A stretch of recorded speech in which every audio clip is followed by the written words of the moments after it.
Olá pessoal, tudo bem? Boa tarde para todos. Bom, nós vamos dar continuidade onde nós paramos onde paramos no conteúdo na aula passada, e ficou uma dúvida referente a uma questão, uma das questões que eu tinha passado para vocês, né? Que foi essa questão aqui, ó, a questão 9, desculpa, a questão 4. Aí nessa questão, ele dá a energia cinética de um corpo, né, e a sua massa e pede para calcular o módulo da quantidade de movimento. Aí o que é que eu fiz, né? Eu tinha dito para vocês na aula passada, na última aula, que a energia cinética é dada por mv ao quadrado sobre 2 e a quantidade de movimento é dada por m vezes v. Para calcular a quantidade de movimento, eu preciso da massa e preciso da velocidade. Então, a massa eu já tenho aqui, né? Que é 8 kg.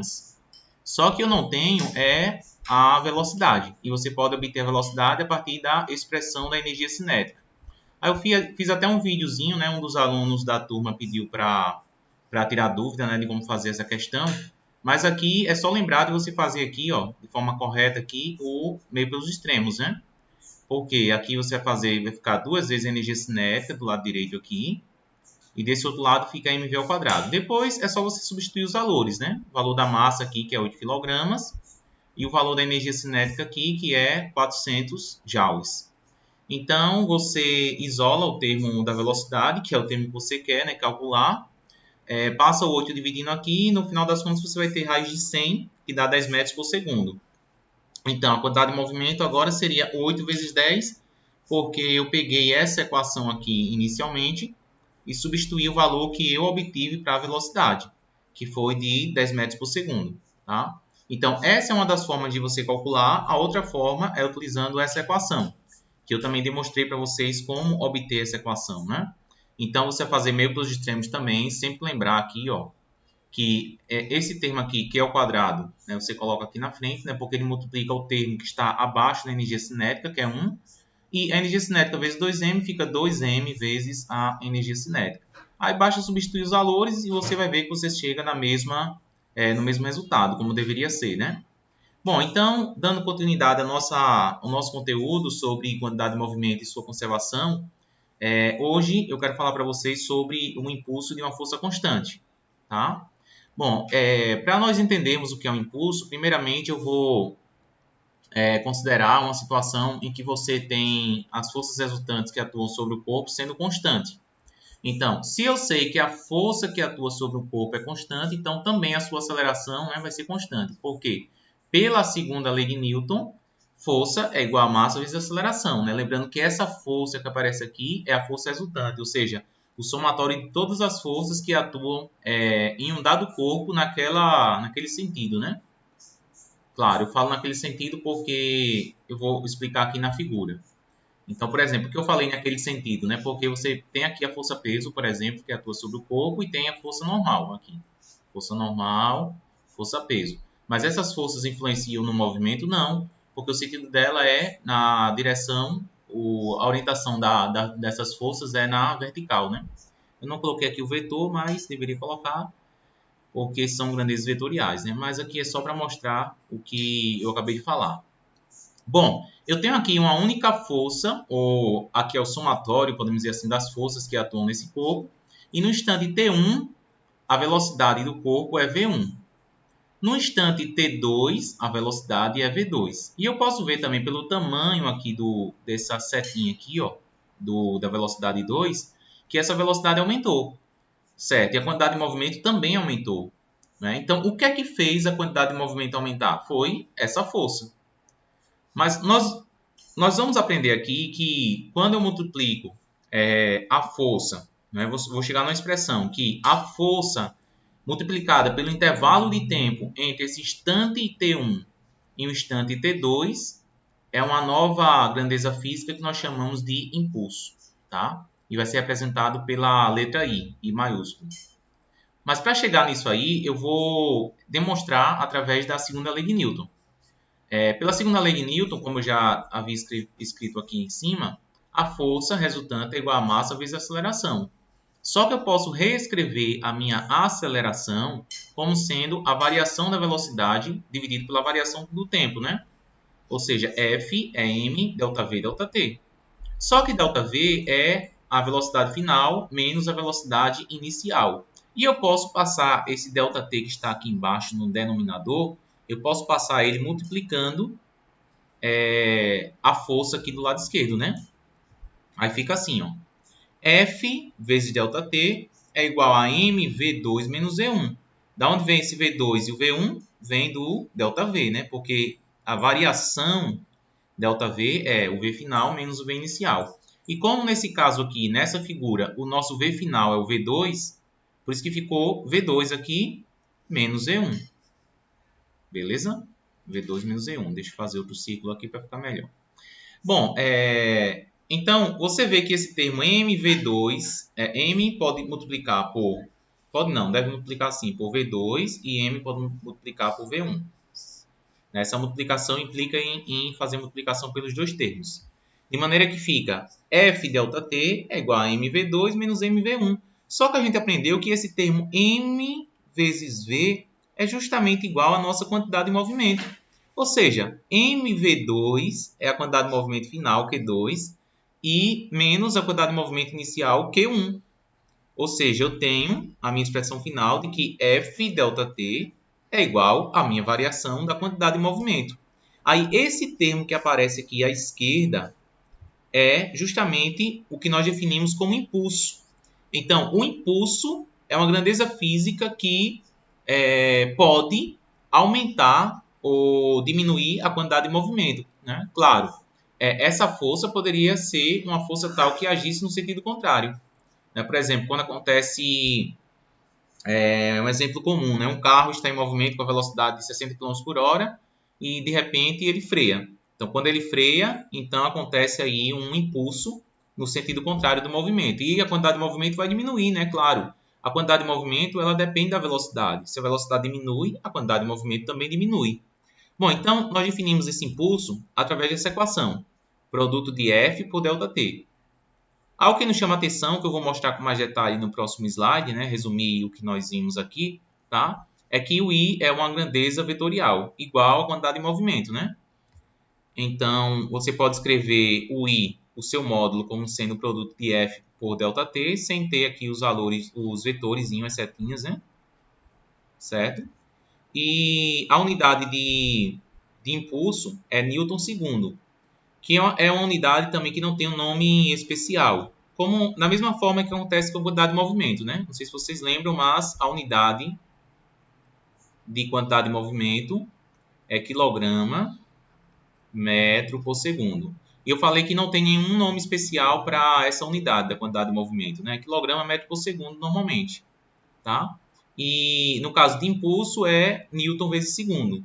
Só que eu posso também perceber o seguinte, que como o impulso é igual à variação da quantidade de movimento, né? Eu posso simplesmente substituir, onde tem esse termo F ΔT, eu posso substituir ele por I, aqui, ó, porque I igual a F ΔT, né? Então, eu posso fazer essa substituição de maneira que eu chego nessa equação aqui, ó. I é igual à variação da quantidade de movimento.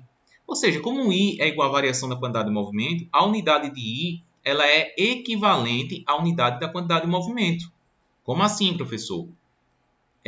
Newton segundo é a mesma coisa de quilograma metro por segundo. Tá? É a mesma coisa, as unidades são iguais. Não é? Mas eu costumo utilizar para o impulso Newton vezes segundo, Newton segundo. E para a quantidade de movimento, quilograma metro por segundo. Mas os dois são equivalentes. Se você fizer uma questão em calcular um impulso e disser que a unidade do impulso é quilograma metro por segundo, vai estar certo também, não tem problema nenhum. Tá? Mas você pode utilizar Newton segundo sem problema, tá? Porque é só lembrar que I é F ΔT. Qual a unidade de força? É Newton. Qual a unidade de tempo? Segundo, Newton segundo. Por isso que é dessa maneira, tá? Mas se usar qualquer uma das duas, não tem problema. É só para você associar melhor que, por exemplo, quando a gente fala de impulso, quando vier Newton segundo, aí você já vai lembrar, né? Impulso. Quando for quilograma metro por segundo, quantidade de movimento, e por aí vai. Essa equação é uma equação bastante poderosa na área da mecânica, né? Que eu vou falar melhor sobre ela no próximo slide. Então, resumindo o que a gente falou no slide anterior, o impulso ele é uma grandeza física que é dada pelo produto da força por ΔT. E como acontece aqui, por exemplo, nesse caso aqui, onde você tem um homem que está golpeando a bola aqui, né, com um taco de golfe. Então, no momento em que o taco de golfe está em contato com a bolinha, você tem aqui o impulso. O impulso só ocorre num intervalo de tempo em que a força está atuando, tá? Porque é F delta T. Então não faz sentido. Você, antes do contato com a bola, a força não está tendo contato aqui com a bolinha. Então o impulso só atua durante aquele intervalo de tempo em que a força está, você tem um contato entre o taco de golfe e a bolinha, né? E quando eu coloquei essa figura aqui, eu fiquei meio preocupado de vocês não entenderem por que, que a bolinha ela faz essa deformação, né? Fica parecendo um ovo, né? E depois ela volta ao normal, né? Mas a verdade é que durante uma colisão como essa, você tem uma deformação da bola, né? Você não tem... Eu trouxe esse gifzinho só para vocês verem aqui, né? Que essa bolinha é uma bola de tênis, né? Nesse caso, ela sofre a deformação quando ela é golpeada aí pela raquete, né? Claro, professor, eu consigo enxergar isso se eu ficar olhando para a bola? Não, porque é muito rápido, é milésimo de segundo, né? São milésimos de segundo, então você não consegue enxergar. Mas na figura assim, de forma lenta, né? Se você tiver como gravar o vídeo em slow motion, né? De forma bem lenta, você consegue enxergar isso aí, tá certo? Bom, então o impulso é uma grandeza vetorial. Como é uma grandeza vetorial, ele tem intensidade, tem direção e tem sentido, tá? Então, a intensidade dele seria a expressão da equação sem sem o vetor.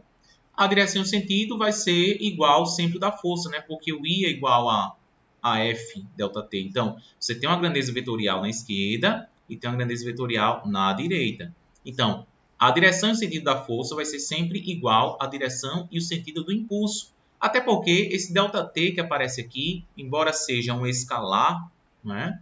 É um escalar que só tem valores positivos. Não faz sentido falar em o tempo variou menos 5 segundos, né? Sempre é positivo. Então, como ele sempre é positivo, I e F são vetores que são proporcionais, mas que têm a mesma direção e o mesmo sentido. Se eu usar essa figura aqui como exemplo, a força, qual a direção e o sentido dessa força aqui? Direção horizontal, sentido para a direita. Então, qual seria a direção do impulso? A mesma coisa, direção horizontal e sentido para a direita. Isso acontece de forma análoga ao que nós vimos para a quantidade de movimento, lembra?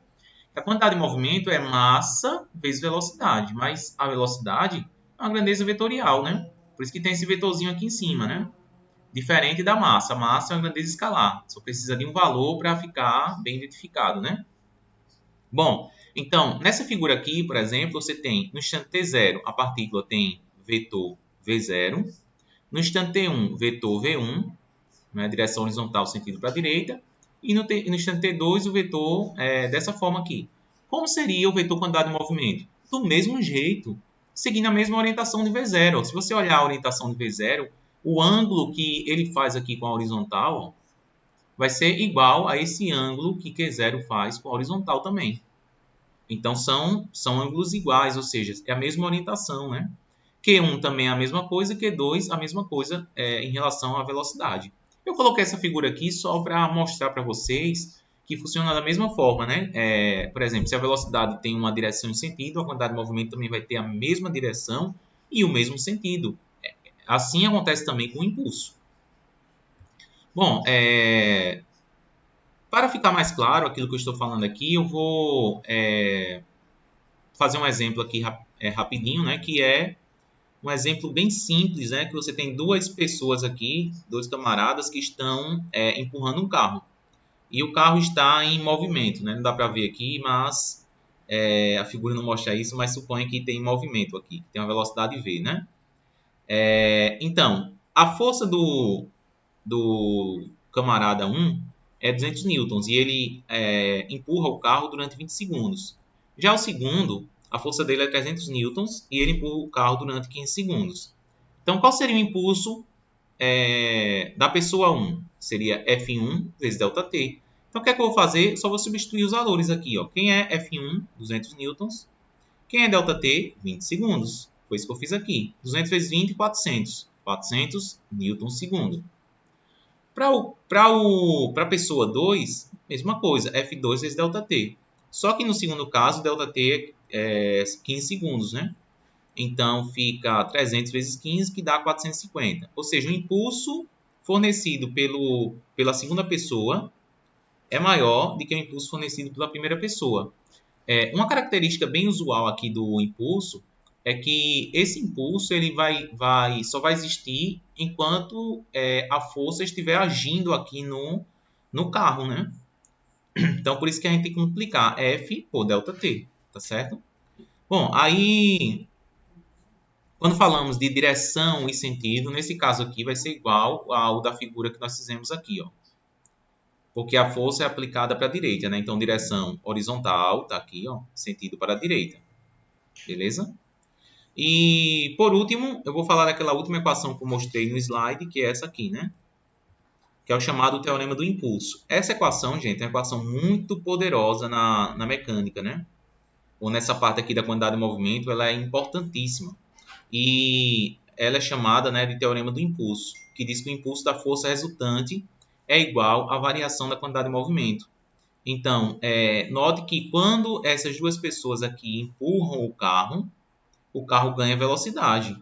Ele aumenta a velocidade. Se aumenta a velocidade, quer dizer que está aumentando a quantidade de movimento, né? Então, é justamente isso que diz o teorema do impulso, que o impulso dessa força resultante sempre vai ser igual à variação da quantidade de movimento. Claro, essa variação na quantidade de movimento ela pode ser tanto positiva, aumentando, né, como negativa, diminuindo.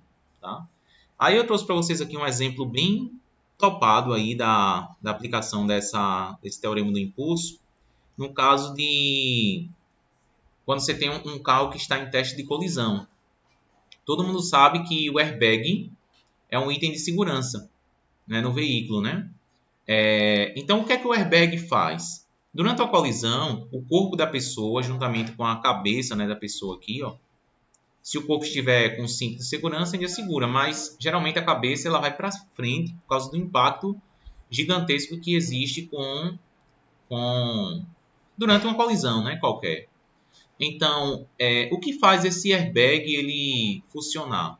Dentro do airbag, desse saco aqui, tem umas substâncias químicas, né? Então, quando existe um sensor dentro desse airbag que ele detecta uma variação brusca da aceleração. Então, durante o impacto, quando existe um impacto ali, uma colisão, esse sensor ele produz uma descarga elétrica. A descarga elétrica faz com que haja uma reação química. E essa reação química libera gás carbônico. Aí o gás carbônico é liberado de uma forma tão rápida na reação química que esse saco aqui infla. Né? Ele infla e a pessoa, ao invés de colidir aqui a cabeça, né, no volante, ou simplesmente a cabeça ir para frente com tudo, ela colide aqui no saco, né? E isso faz, no saco do airbag, isso faz com que haja um amortecimento na colisão. Então, quando não existe airbag, a força durante a colisão, ela aumenta drasticamente, né? Chega até um certo ponto e depois diminui. Só que isso acontece num intervalo de tempo pequeno, muito curto. Não é? Na segunda situação, em que você tem airbag, a variação da quantidade de movimento vai ser igual. Porém, o intervalo de tempo aqui, ó, ΔT, ele é bem maior. Note que o tamanho aqui, ó, de ΔT é maior, né?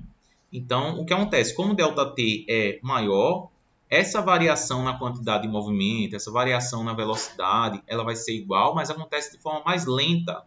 Lenta. Claro, quando eu falo de forma mais lenta, não quer dizer 10 segundos, 20 segundos, não. Se aqui for 2 milissegundos, né, por exemplo, só estou chutando valores, só para vocês entenderem, né? Então, aqui seria, sei lá, 20 milissegundos, seria 10 vezes mais lento, né? Então, é só para comparar, assim, mais ou menos, para vocês entenderem que lenta aqui, o termo lenta quer dizer muito tempo, né? Porque uma colisão é rápida, o que está ali dentro e colide, né, os corpos que estão dentro, o corpo da pessoa que está dentro, né, ele para também instantaneamente. Só que esse parar acontece de forma mais lenta quando tem o airbag. Né? É a mesma coisa que acontece quando você joga uma bola ou um copo, um ovo, como eu vou fazer no exemplo daqui a pouco, e aqui embaixo tem alguma coisa que amorteça a queda, por exemplo, um tapete, né? Alguma coisa. Então, quando esse ovo cai, por que ele não quebra? Por causa do amortecimento da queda, né? Se nós fôssemos utilizar essa equação aqui do teorema do impulso nessa situação, a gente poderia ver que a quantidade de movimento final aqui é igual a zero, né? Por quê? Porque o móvel para. Nessa colisão aqui, nesse teste, ele vai parar. Se ele para, a velocidade final é zero e a quantidade de movimento final também seria zero, tá? Bom, aqui tem um exercício de aplicação do teorema do impulso, certo? E ela diz o seguinte: um bloco de massa m igual a 2 kg desliza sobre uma superfície horizontal sob a ação de forças cuja resultante F é constante e tem módulo F igual a 12 newtons. A figura está aqui, essa aqui que eu estou mostrando agora, né? É uma figura parecida com o que nós vimos lá para explicar o impulso de uma força constante, né? Bom, aí ele diz o seguinte: no instante t igual a zero, a velocidade do bloco tem módulo VI igual a 4 metros por segundo. E pede para você determinar, na letra A, um impulso da força no intervalo de 0 a 3 segundos. Então, vamos fazer logo a letra A. Rapidinho aqui, ó. Letra A. O impulso, nós aprendemos que é F delta T. Bom, a força que é aplicada, constante, é 12 newtons. Está aqui no enunciado da questão, né? E o intervalo de tempo é 3 segundos. 12 vezes 3 dá 36 newtons segundo. E na letra B, é pedido para você calcular a velocidade do bloco no instante TF. Bom, eu aprendi pelo teorema do impulso que a variação da quantidade de movimento é igual ao impulso que age no corpo, né? Bom, aí você pode dizer, professor, não, lá foi ao contrário. Você disse que era I igual a delta Q. E não delta Q igual a I. Gente, é a mesma coisa, né? Tanto faz, delta Q igual a I ou I igual a delta Q. Se eu digo que X é igual a Y, Y é igual a X. Eu estou fazendo dessa forma porque ela é mais rápida, né? Você não precisa estar fazendo mudança de sinal, tudo. Eu acho mais tranquilo, certo? Mas aí aqui, como é que fica? Delta Q, ó, onde tem delta Q, fica Q final menos Q inicial. E do outro lado tem um impulso. Nós aprendemos que a quantidade de movimento é massa vezes velocidade. O valor do impulso eu já determinei na parte A, que é 36 newtons segundo. Né? Então, vou só substituir os valores aqui. Ó. QF é massa vezes velocidade final. A massa é 2 kg, está aqui em cima. 2 vezes a velocidade final. E a quantidade de movimento inicial é 2 vezes a velocidade inicial, que é 4 metros por segundo. 2 vezes 4. Tudo isso aqui vai ser igual ao impulso, que é 36 newton segundo. Então, aqui vai ficar 2Vf igual a 36. 2 vezes 4 dá 8. Então, vai ficar mais 8 aqui, porque passa o sinal, o número para o lado direito e fica positivo, né? Então, a velocidade final é igual a 36 mais 8 dá 44, dividido por 2. Ou seja, a minha velocidade final dá 22 metros por segundo. Gente, esse resultado é um resultado fantástico, né? Porque eu vejo aqui que a minha velocidade, que antes era 4 metros por segundo, aumentou para 22 metros por segundo. E o que fez ela aumentar foi o impulso. O impulso fez com que a quantidade de movimento variasse, com que a quantidade de movimento aumentasse. Eu posso ver isso até em termos dos vetores também, ó. Porque aqui eu tinha a velocidade inicial, ou seja, isso aqui fornecia uma quantidade de movimento inicial QI. Depois, com o aumento da velocidade, a quantidade de movimento final, né? Deixa eu apagar aqui, quantidade de movimento, fazer uma reta aqui é meio complicado. A quantidade de movimento final é maior do que a quantidade de movimento inicial. Eu posso fazer isso também em termos dos vetores, né? Ó, aqui você tem totalmente a notação vetorial, né? Porque qual é essa notação vetorial? Ele diz que QF é igual a QI mais o impulso. Ou seja, só tudo em notação vetorial. Professor, da onde veio essa equação? Essa equação não sei de forma nenhuma de onde veio. Gente, é só tu olhar para essa equação aqui, ó. Eu só passei o QI para o lado direito. Fica QI mais I. Claro, mas aqui eu escrevi em termos de notação vetorial, né? Aqui a escrita está em termos de intensidade ou de módulo dos valores aqui, né? Do impulso, quantidade de movimento. Mas enfim, eu posso ver que a quantidade de movimento final, que é essa aqui, ó, é, em termos vetoriais, a quantidade de movimento inicial mais o impulso que está aqui, que foi o impulso que foi aplicado no corpo, tá? Bom, então é isso aí. Vejam que o teorema do impulso ele é de extrema importância, né, para você calcular, por exemplo, a quantidade de movimento final ou a velocidade do corpo final, sabendo que qual é a força aplicada ali naquele intervalo de tempo, né? Tem uma outra questão aqui que foi a que eu já mencionei para vocês em relação àquela questão do ovo, né? Então eu vou dar uma lida aqui para vocês. Diz assim, ó. Uma pessoa deixa cair dois ovos da mesma altura. Um deles cai no chão e quebra, enquanto o outro cai sobre um tapete espesso e não quebra. Claro, numa situação comum eu sei explicar por que isso acontece, né? Então poderia dizer, no sentido mais coloquial, né? No sentido do dia a dia, o ovo não quebrou porque ele caiu no tapete e a queda foi amortecida, né? Mas como é que eu posso explicar isso se eu for utilizar os termos que nós estamos estudando hoje? Né? Quantidade de movimento, impulso, como é que eu explico? Primeiro, letra A, ele pergunta qual deles sofreu a maior variação na quantidade de movimento linear? Ou quantidade de movimento, simplesmente, tá? A resposta é a quantidade de movimento dos dois, a variação da quantidade de movimento dos dois é a mesma, né? Por que isso acontece? Os dois são soltos da mesma altura. Da mesma altura. Beleza? Mesma altura. E um deles cai no chão e quebra, o outro cai sobre o tapete e não quebra. Só que, como os dois são soltos da mesma altura, a velocidade final que eles alcançam é a mesma. Né? Então, a variação da quantidade de movimento é tal que, inicialmente, eles têm uma velocidade v, quer dizer, inicialmente eles têm velocidade zero, né? Porque eles são soltos do repouso. A pessoa deixa cair, né?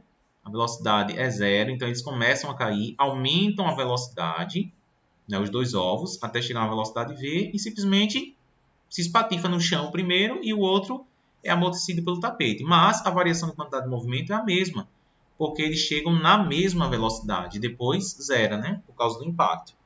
E a letra B, explique por que um deles quebrou e o outro não. Isso seria fácil explicar se fosse no sentido mais coloquial. O primeiro quebra porque cai no chão e o chão é duro. E o segundo não quebra porque cai no tapete. O tapete é espesso, né? Mas vamos tentar explicar isso em relação a essa equação aqui, ó, que é o nosso teorema do impulso, tá? Teorema do impulso. Como é que a gente faz para explicar isso? Bom, a variação da quantidade de movimento do primeiro ovo acontece mais rapidamente que a do segundo, fornecendo uma força de impacto maior, o que, consequentemente, faz com que o ovo quebre, né? Ou faz o ovo quebrar. Já no segundo caso, a queda do ovo é amortecida pelo tapete. A variação da quantidade de movimento é a mesma conforme nós vimos na parte A, mas acontece de forma mais lenta no segundo caso, né? Então, se a variação da quantidade de movimento é a mesma nos dois casos, então quer dizer que esse produto de F vezes ΔT vai ser o mesmo nas duas situações. Só que o que muda de uma situação para outra é que na situação A, ou no caso 1, a força é grande e o ΔT é pequeno, porque o ovo se espatifa no chão duro e o seu movimento que ele tinha, a velocidade que ele tinha, é de forma rápida elevada a zero, né? Porque ele cai ali e se espatifa, acabou-se. Já na segunda situação, no caso 2, a força é pequena e o intervalo de tempo é grande. Isso aqui funciona igualmente o que nós vimos aqui, ó, nesse slide aqui do airbag. Né? O airbag ele funciona como o tapete lá para o ovo. Né? Entendeu? Então, é assim que funciona as coisas aqui, tá? Bom, então espero que vocês tenham entendido essa parte, porque eu vou passar aqui para o outro exercício, que é o exercício 11, e tem uma notícia importante para vocês. Né? Eu não vou fazer essa questão aqui, porque ela é bem parecida, gente, com a questão 9. É só seguir o mesmo raciocínio. O raciocínio é o mesmo, exatamente o mesmo. É só usar a equação do impulso na letra A e na parte B utilizar o teorema do impulso para você calcular qual é a velocidade final da partícula. Né? Então, é igualzinho, serve para vocês aplicarem aqui o que vocês aprenderam na questão 9. Tá? Já a questão 12, A questão 12 é uma questão bem interessante, né? Porque diz o seguinte, uma caixa de massa 2 kg está inicialmente em repouso sobre uma superfície horizontal. A partir do instante t igual a zero, o indivíduo aplica sobre a caixa uma força horizontal F1, intensidade F1 igual a 10 newtons. A caixa entra em movimento de modo que surge uma força de atrito F2, de intensidade F2 igual a 4 newtons. Ou seja, a força de atrito é contrária ao movimento, né? Bom, então ele pede aqui para você calcular o impulso em cada um das situações. Na letra A, eu vou deixar para vocês fazerem impulso 1, que é só vocês multiplicarem, né? Na letra B, o impulso 2 vai ser igual a F2 vezes ΔT. Só como se trata de uma grandeza vetorial, eu tenho que colocar o sinal do impulso, né? Como F2 está apontando para a esquerda, então F2, onde tem 4, eu vou colocar menos 4, vezes o intervalo de tempo, que é 1,5 segundo. 4 vezes 1,5 dá menos 6 newtons segundo. Pronto, já calculei aqui o impulso no segundo caso. Na letra C, ele quer o impulso total. É só você pegar o impulso 1, que vocês vão calcular, e somar com o impulso 2. Aí você pergunta, professor, eu vou colocar aqui o 6, o impulso 2, ou menos 6? Não, menos 6, né? Eu estou somando os impulsos, mas quando você for substituir o valor menos 6 aqui no impulso 2, fica mais com menos, menos. Né? Então, vai ser o impulso 1 menos o impulso 2. Claro, o impulso 1 vai ser maior, porque a força aqui também da pessoa que está puxando é maior, né? 10 newtons. A letra D é a mesma coisa que nós vimos na questão 11 e na questão 9. Fica para vocês fazerem como exercício, tá? Pronto. Essa outra questão eu fiz uma videoaula e postei no meu canal, tá certo? E vou mandar para vocês, para que vocês possam aprender como resolver, né? Aqui já tem resolvida, mas lá eu mostro com detalhe cada passo, né? Bom, aí para terminar a nossa aula de hoje, eu queria trazer para vocês o impulso de uma força variável. Porque até agora nós vimos como acontece para uma força constante, né? E para uma força variável, como é que a gente faz? Bom, é simples. Para você calcular o impulso de uma força variável, é só você calcular a área embaixo de uma curva, né? Geralmente, quando você tem uma força variável, as questões que têm força variável, né, elas são questões que têm um gráfico, né, de como a força varia com o tempo. Então, quando for um gráfico de F versus T, então você já sabe que a área embaixo da curva vai ser o impulso. Né? Então, simplesmente o impulso é numericamente igual à área. E nesse caso aqui, se eu fosse pedir para vocês calcularem para essa figura aqui, seria muito fácil, né? Porque a área aqui é a área de um retângulo. É base vezes altura. Mas podem haver situações tipo desse tipo ou desse tipo aqui. Desse tipo não vai acontecer porque a força aqui é uma força que varia, né? De forma contínua assim. E você não sabe calcular a área desse tipo, né? Teria que ter um ferramental matemático mais robusto, né? Utilizar a linguagem de integral, aí não precisa se preocupar com essa questão, né? Mas pode vir situação desse tipo aqui, por exemplo, como está nesse outro gráfico aqui. Então, como é que você faria aqui para calcular um impulso? É só calcular essa área aqui, ó. Vou chamar de área 1. E essa areazinha aqui final, você pode chamar de área 2. E quando for calcular um impulso, o impulso vai ser área 1 menos a área 2, né? Você vai perguntar, professor, por que menos a área 2? Porque essa curva aqui está abaixo do eixo, né? Então, como essa área desse triângulo aqui está abaixo do eixo, então fica negativo. Então, é assim que se faz. Tem um outro vídeo que eu postei também no meu canal, que eu vou mostrar para vocês fazendo uma questão justamente desse tipo, tá? Para vocês aprenderem como é que faz. Beleza? E pronto, aí aqui eu tenho um exercício que trata dessa questão de impulso de uma força variável. Eu vou mandar a resolução desse exercício depois, tá certo? Porque eu gostaria de terminar a aula aqui, nesse momento, tá? Então, até para o vídeo não ficar muito longo, tá certo? Então, eu termino o vídeo aqui e depois eu mando a resolução dessa questão. Pronto, e juntando com o vídeo que eu já fiz sobre uma outra questão, né, que usa também gráfico e utilizando uma força variável, né? Uma força variável, um impulso de uma força variável, e vocês aprendem como é que faz, tá certo? Então, essa é a nossa aula e até a próxima aula, viu, galera? Espero que tenha sido proveitoso assim. Valeu? Tchauzinho.